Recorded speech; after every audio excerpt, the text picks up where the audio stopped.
Οι άνθρωποι της αυτοδιοίκησης έχουμε πλήρη συνείδηση της πρωτοφανούς οικονομικής κρίσης που διέρχεται η πατρίδα μας και έχουμε συνεισφέρει τα μέγιστα στη δημοσιονομική προσαρμογή της χώρας.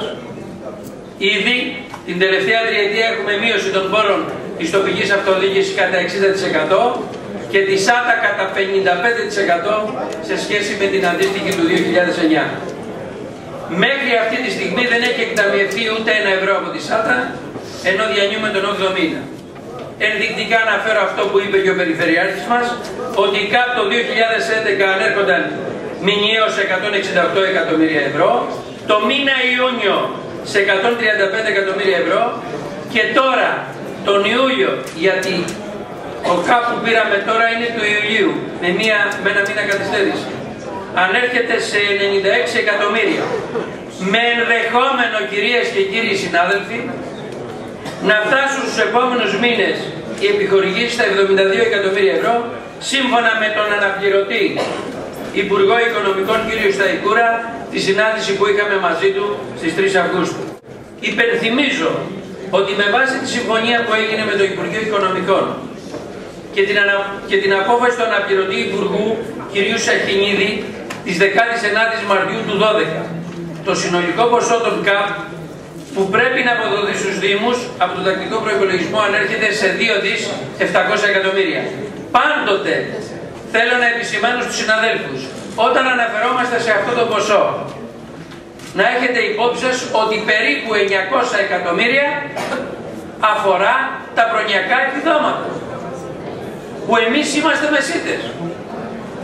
Στο ίδιο έγγραφο του κ. Σαχινίδη αναφέρεται ρητά η απόδοση της 4ης δόσης των οφειλωμένων παρελθόντων οικονομικών ετών, που για το 2012 ανέρχεται στα 212,87 εκατομμύρια ευρώ. Για το ποσό αυτό υπάρχει ξεχωριστός κωδικός στον κρατικό προϋπολογισμό, που είναι συγκεκριμένος και αναφέρεται στην εξόφληση οφειλών του ελληνικού δημοσίου προς ΟΤΑ α βαθμού. Το αναφέρω αυτό διότι στη συνάντηση που είχαμε κάποιοι δεν το γνωρίζανε από το Υπουργείο Οικονομικών. Ή κάνανε πως δεν το γνωρίζανε. Επίσης, στην ανωτέρω απόφαση γίνεται σαφής αναφορά για το ποσό της ΣΑΤΑ από το πρόγραμμα δημοσίων επενδύσεων που δίνεται στην τοπική αυτοδιοίκηση α βαθμού για έργα υποδομής και έχει υπογραφεί η κοινή υπουργική απόφαση, περιμένουμε τα χρήματα.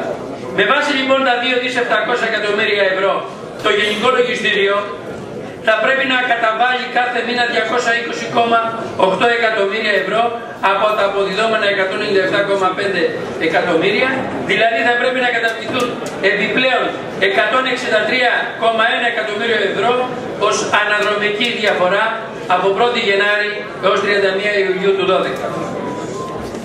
Είναι αληθές ότι το ποσό των επιπλέον 200 εκατομμυρίων ευρώ δεν έχει αποτυπωθεί στο προϋπολογισμό.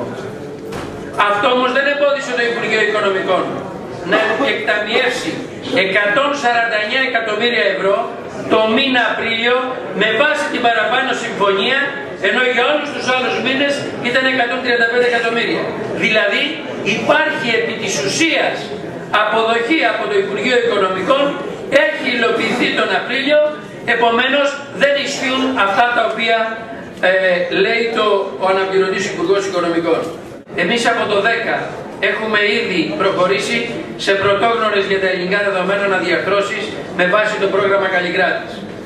Όπως γνωρίζετε, οι Δήμοι έχουν μειωθεί από 1.034 σε 325, τα νομικά πρόσωπα δικαίου από 4.300 σε 520, η ΔΕΙΑ από 230 σε 126 και οι λοιπές επιχειρήσεις των Δήμων από 1.350 σε 492. Δηλαδή, και θέλω την προσοχή σας, από ένα σύνολο 5.880 νομικών προσώπων, δημοτικών επιχειρήσεων και άλλων φορέων της τοπικής αυτοδιοίκησης, φτάσαμε σήμερα να έχουμε μόνο 1.138 φορείς, μείωση που ανέρχεται στο 81%. Αν αυτό γινότανε και στο κεντρικό κράτος, καταλαβαίνετε τι θα είχαμε σήμερα, τι αποτελέσματα θα είχαμε. Επιπλέον, επειδή πολλά λέγονται και δεχόμαστε επιθέσεις κάτω από τη μέση, πρέπει να πούμε κάτι για τους ερετές και τους αμοιβούς και τις αμοιβές τους. Εδώ που έχουμε φτάσει, όλα θα μπουν πάνω στο τραπέζι. Και προς όλους. Και προς τους βουλευτές και στο σύνολο του πολιτικού συστήματος. Ακούστε λοιπόν κύριοι. Μείωση των δημάρχων από 1034 σε 325. Το ίδιο και των προέδρων των δημοτικών συμβούλων. Μείωση των δημοτικών και κοινοτικών συμβούλων από 16.390 σε 9.375. Αντιδήμαρχοι από 2.337 σε 1.502. Δηλαδή μια άνευ προηγουμένου μείωση του πολιτικού προσωπικού της τοπικής αυτοδιοίκησης και διαβάζουμε αυτές τις μέρες για περαιτέρω μείωση συνεργατών και γενικότερα για μείωση του κόστους των ερετών. Και προσέχτε, τα έξοδα των ερετών το 2010 ήταν 135 εκατομμύρια ευρώ. Το 12 74 εκατομμύρια ευρώ. Για δε το 2013 προβλέπεται περαιτέρω μείωση στα 62 εκατομμύρια ευρώ. Δηλαδή, το 2013 σε σχέση με το 2010 θα έχουμε μείωση κοντά στο 54% του κόστους του πολιτικού προσωπικού της τοπικής αυτοδιοίκησης. Ρωτάμε, υπάρχει ίση μεταχείριση με το σύνολο του πολιτικού συστήματος της χώρας? Αυτό θέλουμε, δικαιοσύνη.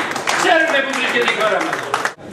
Πρέπει ταυτόχρονα, κύριε Γενικέ, να αποδοθούν στους Δήμους 185 εκατομμύρια που αφορούν δαπάνες που πραγματοποιήθηκαν το 2011, δόθηκαν από τους ΚΑΠ του 12, ενώ δεν είναι στις αρμοδιότητες των Δήμων. Και επειδή είσαστε νέος, θέλουμε να σας ενημερώσουμε πάντα με καλή διάθεση το λέω. 131 εκατομμύρια αφορούν τα προνοιακά προγράμματα του Δημήνου Νοεμβρίου-Δεκεμβρίου. Τα 50 εκατομμύρια είναι η μεταφορά των μαθητών του 2011 και τα 4 περίπου εκατομμύρια για τα μισθώματα σχολικών μονάδων. Ο κύριος Υπουργός, ο κύριος Τελιανίδης, σας ενημερώνουμε ότι το έχει αποδεχτεί. Επιπλέον, καθημερινά διαβάζουμε για νέα μέτρα για μείωση πόρων της τοπικής αυτοδιοίκησης για το 2013 και το 2014.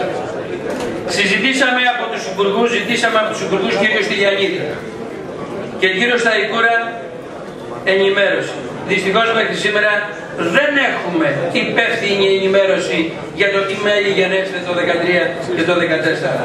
Ελπίζουμε στο συνέδριό μας να υπάρξει σαφής, ξεκάθαρη τοποθέτηση για αυτό το θέμα των νέων περικοπών.